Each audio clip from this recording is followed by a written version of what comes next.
Ever heard of a journey so powerful, people practically hit life reset for 41 days just to get ready? 41 days. Yeah. Buckle up, because this dive takes us straight into the heart of the Sabarimala pilgrimage. Intense. And trust me, it's not just about the hike. We're talking ancient traditions, intense personal transformation, and a devotee's firsthand account that honestly left me speechless.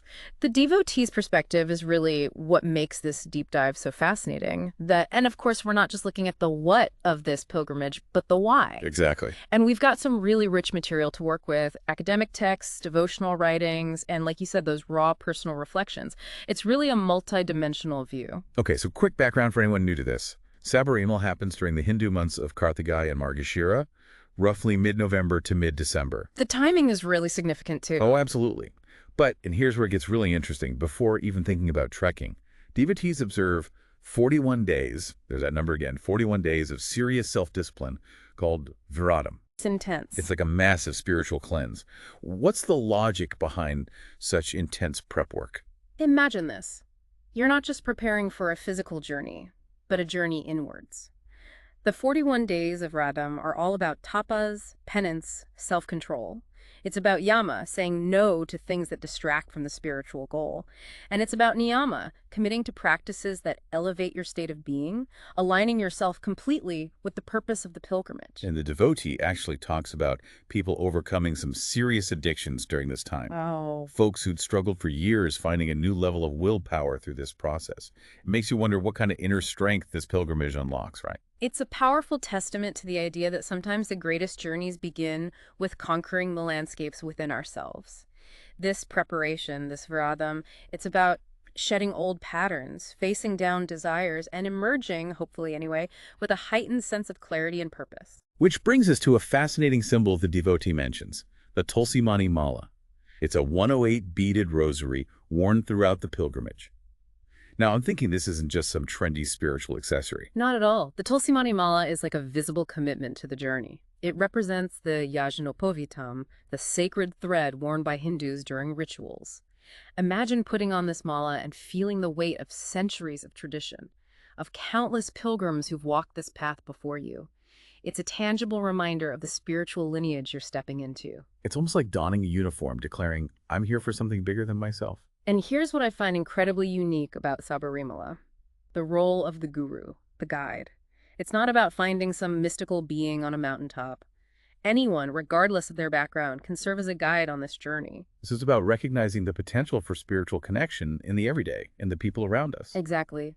It reinforces this idea of shared humanity, of recognizing that we all possess the capacity to guide and support each other on the path to spiritual growth. It's a beautiful concept, isn't it? It really is. And woven throughout this experience, alongside the mala and the guidance of the guru, is the Karana Japam, this constant chanting of Om Swami Saraṇam aiyappā. What does that mean exactly? It means, Aiyappa, I take refuge in thee. This mantra becomes a constant companion throughout the pilgrimage, a continuous thread of surrender and seeking the deity's protection. The devotee describes it so beautifully.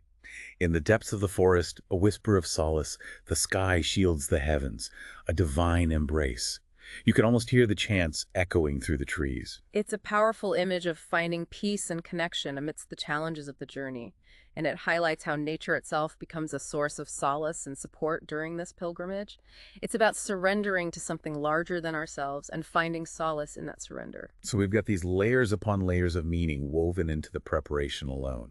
The auspicious timing, the 41 days of viratam, the mala, the guru, the chanting. It's incredible to think this is all before the physical pilgrimage even begins. And that's what makes this deep dive so fascinating.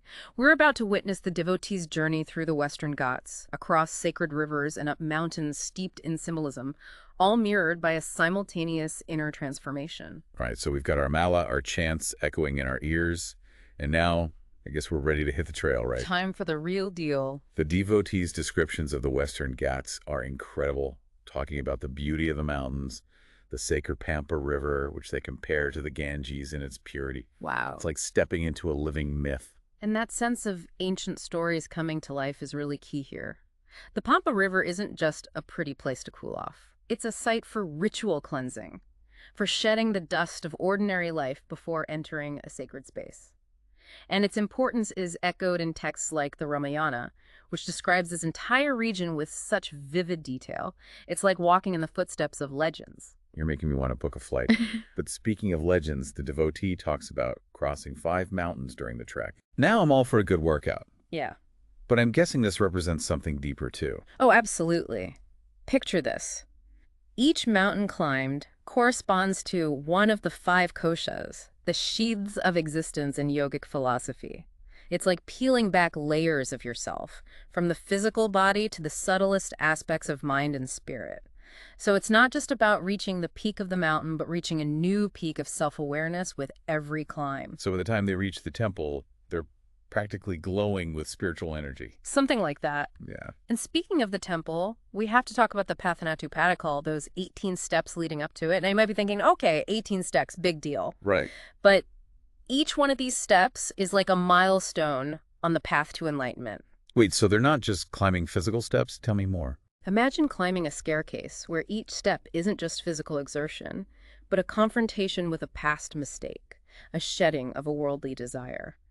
It's a tangible representation of those internal battles we face on the spiritual path. And the number 18 itself is incredibly significant in Hinduism, representing cycles of transformation, completeness. You've got 18 Puranas, ancient Hindu scriptures, 18 chapters in the Bhagavad Gita, even 18 days of war in the epic Mahabharata. Wow, so every step is steeped in symbolism, in this weight of history and spiritual meaning? It must be overwhelming in the best way possible. The devotee actually describes it as, swiftly, swiftly I read and absorbed, above the nectar of knowledge soared. Rippling, rippling, my heart did stir, tears of joy, my thoughts did blur. It's that feeling of profound connection, of finally reaching a destination that you've been journeying toward, both internally and externally. Speaking of that dual journey, the devotee talks about this pilgrimage being from nowhere to now here. A journey from a place of being lost to a place of presence. A pretty brilliant way to put it. It really captures that simultaneous movement inward and outward.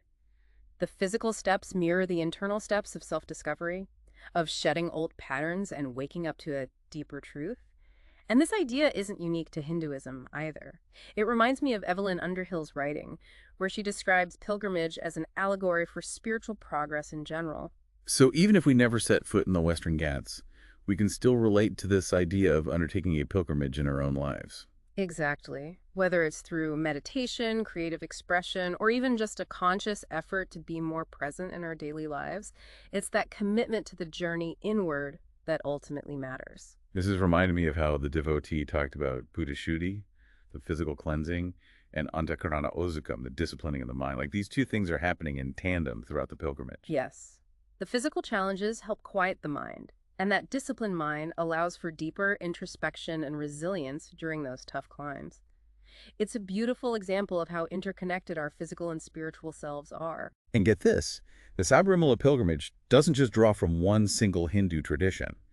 The devotee talks about seeing elements of Shiva, Vishnu, Ganesh, Murugan, this tapestry of different deities and practices all woven together. It really highlights the multifaceted nature of divinity and how our experiences of the divine can be so diverse. It's a powerful reminder that there isn't one single path to enlightenment. And what's even more interesting is the presence of interfaith elements. Right. The devotee mentioned a Muslim figure, Vavar Swami, who's venerated as part of the pilgrimage, and even the Christian singer, K.J. Yesudis, whose music is deeply connected to the Sabarimala rituals. That's incredible. It's a beautiful example of how the pursuit of the divine can transcend religious boundaries, creating these spaces of shared reverence and devotion. It speaks to the universality of the human longing for connection with something larger than ourselves. This is what I love about deep dives like this. We're uncovering not just the details of a specific pilgrimage, but tapping into these universal truths about faith, transformation, and the very nature of what it means to be human. Absolutely.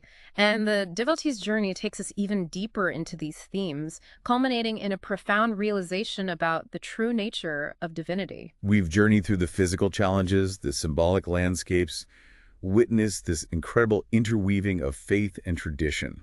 So after all that, where does the devotee's journey ultimately lead? To a place, well, I think a place of profound inner discovery. Okay. They describe reaching this understanding of Antaryami Brahman, the indwelling God.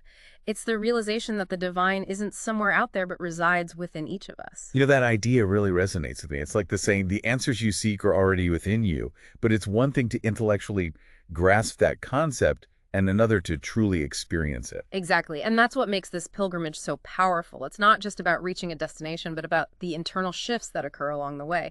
The devotee describes it as kra-amukti, this gradual liberation that happens with every step taken towards the divine. So even though it's physically demanding, this pilgrimage is ultimately about, like, lightening the load, not adding to it. Precisely. It's about recognizing that every act of self-discipline, every moment of surrender, every breath taken in those sacred hills is a step closer to connecting with that divine spark within.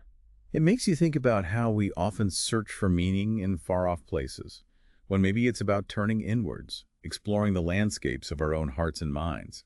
The devotee's journey is a powerful reminder that the most transformative pilgrimages aren't always about the miles traveled, but about the internal terrain we traverse along the way. And while not all of us can embark on a 41-day spiritual reset and trek through the Western Ghats, the lessons from Saraṇam, I think, feel incredibly relevant to any journey we undertake in life. Absolutely. This idea of approaching our lives as a pilgrimage with intention, discipline, and a willingness to surrender to something greater than ourselves, that's a concept that transcends, any one religion or spiritual tradition. So as we wrap up this deep dive, I'm left wondering, what if we all viewed our lives through this lens of from nowhere to now here?